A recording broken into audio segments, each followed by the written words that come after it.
Now, let me go further, sir. Very interesting what happened 50 years ago, 60 years ago amongst people who I beg to submit were much wiser than us. Their vision has endured. Please don't try to change that vision. That vision is easy to change. A joint amendment was moved to Article 230, which was 253 today, by K. Santhanam, Iyengar, Krishnamachari and Durgabai. And they said at least put a proviso to 230, and I quote, that if any law is passed by Parliament purporting to give effect to a treaty, international agreement or convention regarding the state list, it would be valid only to the extent that it was essential to give effect to it. This is a proviso moved. I would say it's an innocuous proviso. It should have been allowed by Mr. Ambedkar and Mr. B.N. Rao because it really said what 253 says. Then another joint memorandum was given by Mr. V.T. Krishnamachari, who said this is anti-federal. And he said, and this is very interesting for the BJP, he said, please have it only like Article 106 of the Government of India Act, which is the exact same thing as 252. He said, have it only with consent of 2 states. This is Mr. Krishnamachari. If you want the references, I've got the references also. Mr. B.N. Rao got up to reply to the debate on Article 230. Remember, he was the constitutional advisor and perhaps second only to Mr. Ambedkar in the role he played. Dr. B.N. Rao said, the proviso is I'm quoting, hardly necessary since Parliament would exercise power only insofar as necessary to implement the treaty, and therefore I reject the amendment. 253 remained exactly as it is with one further change, which was to expand it. Earlier it said it applies to any state or part thereof. Somebody raised a question that union territories and the whole of India should apply, so they added, which is now as it stands today, that it should apply for the whole or any part of the territory of India, and that is 230, final, passed as 253. I fail to understand on what basis people are calling it anti-federal. And in any case, whatever fears there were of compulsion or pressure on the states are taken care of by a sensitive government, by a government which believes in carrying people together, by making a further change day before yesterday night and saying it shall be applicable only with the consent of the states. I am asking you, how is it possible to have an inroad into state rights if the state doesn't give consent? Therefore, may I end in conclusion on this point by saying that your constitutional cocktail, and I know that my friend and I are both teetotalers, but your constitutional cocktail doesn't have the punch it should have. Friends, Dr. Singhvi, Dr. Singhvi, may I now go to? Would you wish to conclude after the lunch break? Yeah. Sir, if you can give me 15 minutes more, 15-20 minutes more. Continue, I'll try to complete by 2 o'clock.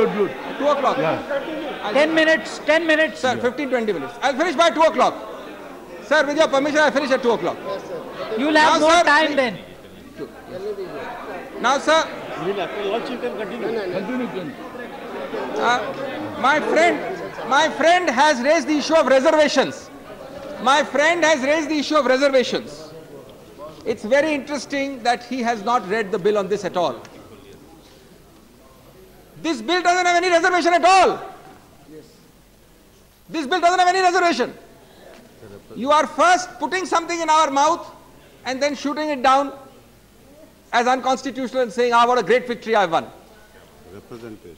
If you just read the clause, it is a clause which gives a statutory mandate to provide diverse representation consistent with the pluralistic diversity of India. And it's very interesting that the clause itself says, thank you, provided that not less than 50% of the members of the Lokpal shall be from amongst the persons belonging to the scheduled castes, the scheduled tribes, other backward classes, minorities and women. It doesn't use the word reservation at all, by the way. Reservation means there shall be 5% women, there shall be 28% OBCs, there shall be X% Muslims, there shall be Y% Christians. That's the meaning of reservation. Quota. What this does is that out of the 8 members, the chairman is not included, not less than 4 and it can be 5, 6, it can be all 8, must be some or all, this is crucial, some or all of OBCs, minorities, women, SCs and STs. So I will go to select. On 1 year I will find 8 people, of which I find on merit 1 OBC, 1 Muslim and 1 woman. So I need to take, so long as I cross 4, I need to take that figure. I don't have to take a woman every time, and I don't have to take an OBC every time, because so long as 4 out of 8 comprise some or all of these categories, this is very important, some or all. Scheduled caste, scheduled tribe. Sir, please let me complete. My time is limited, sir. You know my time is limited. You know my time is limited. I am requesting you. Please, he has not completed. Sir, therefore, the first point to be made is that the entire bugbear, the entire illusion, the entire tilting at windmills, please let me complete. Please let me complete. He has not Let me complete, Mr. Naqvi. I'm not yielding. I'm not yielding. My time is short. He's finishing in 5 minutes. Therefore, sir, the pluralistic diversity of India is sought to be represented. And the whole point is that we have bitten the bullet. We are the ones who have the courage of our convictions. We have walked the extra mile. Today we have done it. I can guarantee that tomorrow there will be a number of people following us, because we are pioneers in social engineering. We are pioneers in reflecting the true pluralistic diversity of India without any reservation here. हम आज अकेले चले हैं जाने में मंजिल, मगर लोग साथ आते रहेंगे और कारवां बन जाएगा. We are brave enough. We are brave enough. We are brave enough. We are brave enough to think differently, sir. We are brave enough to think differently. We are brave enough to think differently, bold enough to act differently, because we believe we can change the world to reflect the true pluralistic diversity of India. And you are giving advance certificates of unconstitutionality. You are giving advance premature certification of unconstitutionality, perhaps because it doesn't find harmony with your basic 50-year-old philosophy of India, the idea of India, the diversity of India. That I cannot change, that I cannot help. Mr. Chairman, sir, on this ABC business, in all this hullabaloo, it is forgotten that there was a 3-month debate on the joint drafting committee where the fight was only A. And the standing committee jumped it to B. From A to B is 8 lakhs. A is 2.5 lakhs, B is 8 lakhs. Group A, Group B. Suppose we had left it at B. Just consider, suppose we had left it at B. Called Group. Group B. Group B includes everybody to section officer. Are we wrong in thinking that the idea of this act is to catch at least medium ticket and big ticket corruption? Or do you want to file reports like the CBC files today, saying that we have done 100 prosecutions, of which 99 are of a peon or of a driver? Point number 1. Point number 2, it must be clarified that tehsildars and talatis and those kind of people, which is a big problem in the mind of everybody, is all covered anyway under state. They are state notified personnel. Essentially, who is class C? Class C is drivers, peons, assistants.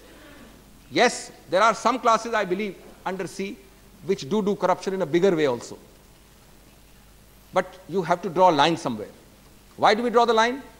65 lakhs in a new nascent institution. Before this bill, C was not regulated by anybody except the departmental head. Before this bill, class C was not regulated by anybody except departmental head. Today we have gone further. We have A, included A plus B. Secondly, we have put the whole of C under CBC. And who is CBC? CBC is a 2003 body where you sit as a selector. It's a body which is a premier body of India, 9 years old. Nobody has made allegations about it, where the opposition leader sits as a selector also. And the whole of C is now governed by CBC. And we've added 2 more things. We have said that after the CBC does the whole job, it will file a report, obliged to file a report to the Lokpal. And we've done one more thing, that when the report comes to the Lokpal will have the power to give an advisory back, that you should do things like this and not like this. Is that not fully meeting the sense of the House, which says do it, it ultimately merges into the Lokpal, but through an appropriate mechanism. I can't help it if our appropriate mechanism is not your appropriate mechanism, because your appropriate mechanism will never want to agree with any appropriate mechanism by the government. But the problem is that as far as the finance minister's statement is concerned, and one important, interesting thing which we had missed out in many months of deliberations, even in the standing committee, the finance minister, incidentally, Mr. Chairman, sir, no individual members, howsoever high, comment in the course of a debate is decisive. Certainly my friend has read out something to me about Mr. Pranab Mukherjee and his own speech. What is relevant is the end. It is the sense of the House conveyed in those 4 lines. And those 4 lines are very interesting, which people forget. And this is the joke about semicolon. There is a semicolon between 3 categories, which you have to see. The semicolon says, just give me a second, I'll just hunt it out here, which is something which most people seem to forget.